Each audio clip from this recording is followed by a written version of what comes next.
जय गांधी भोमाले पाचऱ्यावर ना दीपक भाऊच्या गाडीचं काम चालू आहे. दीपक भाऊ गलंगे यांच्या गाडीचं काम चालू आहे.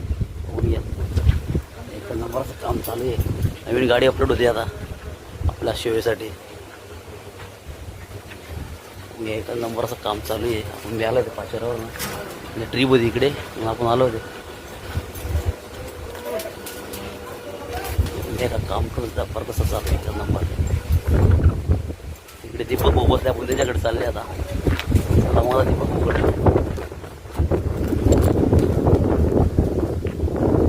दीपक भाऊ काम चालू आहे. एक नंबरचं काम चालू आहे. चला दीपक भाऊ तुमच्या गाडीचं काम चालू आहे बघा. का दीपक भाऊच्या गाडीचं काम चालू आहे आपल्यावर. आता आपण पाचऱ्यावर ना येता येतात. चला मला भेटून घेऊ दीपक भाऊ सांग इथे का दीपक बसले. नमस्कार मित्रांनो, आपल्या गाडीचं काम चालू आहे. दादांचे आले आपल्याला भेटायला पाचऱ्यावर. भारी वाटलं आणि दादांचे फक्त स्पेशल आपल्याला भेटायसाठी आले पाचशेवरून. काय नाव दादांचं? रायबा चौधरी. रायबा चौधरी. रायबा दादा चौधरी. आणि यांचं इंस्टाग्राम अकाउंट पण आहे. तुम्ही त्यांचे ब्लॉग कंटिन्यू बघा. धन्यवाद. चला मग चला भेटू पुढच्या व्हिडिओमध्ये.